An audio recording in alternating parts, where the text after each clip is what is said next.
Зошто викам многу малку и што мислам дека е она главната точка на која што сите треба да обрнат внимание и сега да, сите ќе направат и елаборати, и плански документи, и ќе набават ПП апарати,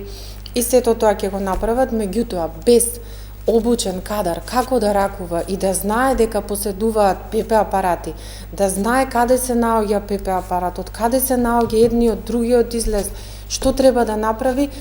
според мене се тоа е повторно се наоѓаме во небезбеден објект. Така да ги повикувам сите и компании кои работат заштита од пожари и корисниците на тие услуги кои сега нели се многу, да обрнат внимание, односно секогаш на крај на кога ќе се сработи се тоа што треба, да побараат да се направи вежба за евакуација и да ја бараат периодично да се повторува и само така ќе можеме да превенираме затоа што ќе знаеме дека имаме нешто и дека тоа е функционално.